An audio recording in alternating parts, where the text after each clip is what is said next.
Hi! On today's episode of Nutritionist Nicole Knows Nutrition, I'll be going over the truth about hunger and fullness with intuitive eating.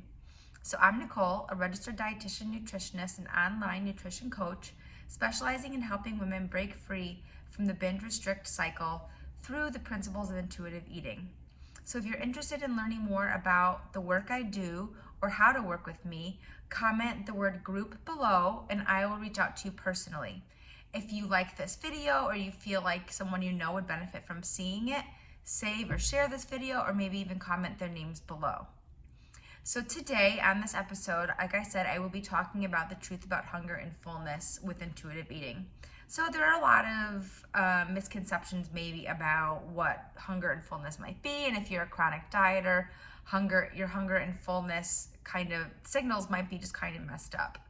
So the first and foremost thing is the best way to deal with being hungry is to eat. It's that plain and simple. So many diets have taught us that we should not honor our hunger and that we should stave it off for as long as possible. So either like if you're hungry, drink water. If you're hungry, have some coffee. If you're hungry, chew some gum. Instead of if you're hungry, you should just eat. So first and foremost, that is the first part about hunger. If you're feeling hungry, you should eat. Another thing to note is that hunger can be different day to day. So we are not all robots. Like our daily expenditure is changing because we're moving different days. Like some days we might eat very similarly, but other days you might move more and therefore you might need more calories. Or maybe you are not feeling well, so you need more or less calories. Or maybe it's that time of the month and you're PMSing, so you need more calories. We are not robots again, so it's not like pre-programmed every single day that you should be eating the exact same thing. So really, you have to remember that, and not beat yourself up if today you're way more hungry than you were yesterday. Another thing to take into account, you could have done a workout, a really high intense workout 2 days ago that might just be affecting you now. So really try to take away that thought that you have to be eating the same exact thing and same exact calories every single day. So another thing is, which I kind of briefly touched on, is that you might have to relearn what feeling subtly hungry or subtly full feels like, depending on how long you've been dieting or how long you've been binging. I work with a lot of people who genuinely just do not know when they're hungry and do not know when they're full. And the good thing about that is it's something that can be learned.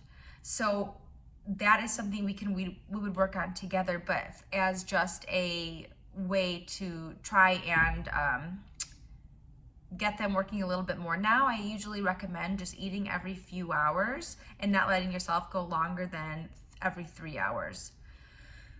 So just going off of that into the next thing, being able to feel hungry is a good thing. So it means that your body's working. So a lot of times when I see people who've been restricting for a long time, they don't get hungry at all. And that is just because your body is conserving so much energy that it doesn't even have the energy to send the signal to say, hey, you're hungry. And that is a sign it's not working right. You want to feel hungry. That is a sign that your body and hunger and fullness cues are working to the normal capacity.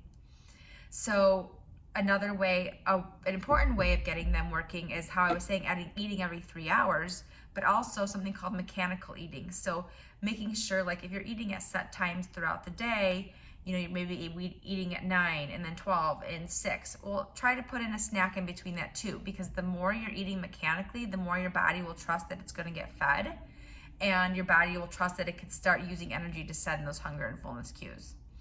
Another one with binging is just the feeling of fullness. It's hard to sometimes understand what being slightly full is, just because you're used to overeating so much. So that's, again, something else that we would work on, maybe using the hunger fullness scale and trying to really gauge on that scale where you are before, during, and after meals, and knowing where the right place to stop is. And again, that's something that can be worked on. So the last thing to consider, and I really would want to reiterate here, is that intuitive eating is not a hunger fullness diet. So it's not only eating when you're hungry, only stopping when you're full. Sometimes you're going to eat emotionally, and that's okay. Sometimes you might overeat because there's a lot of really good fresh cookies and they're not going to be fresh again in a few hours. So they taste really good in the moment, so you have a little bit more. And then going back to what I had just talked about, the people who are really relearning these hunger and fullness cues, mechanical eating is going to be so important. So you're not going to be eating when you're hungry. You most likely won't be hungry at all, but you'll still have to eat mechanically at those set times in order to get your hunger and fullness cues working back to normal. So I hope that helped a little bit. I know most people are just like, oh, eat when you're hungry, stop when you're full, but it's really not that easy for a lot of people, and it's something that has to be relearned. So if you're one of those people and you want to learn more about intuitive eating, and again, want to learn more about the work that I do, I'd love to chat. Share this video, send me a DM, comment below, any of those things, and I will reach out to you, and I hope you have a great day.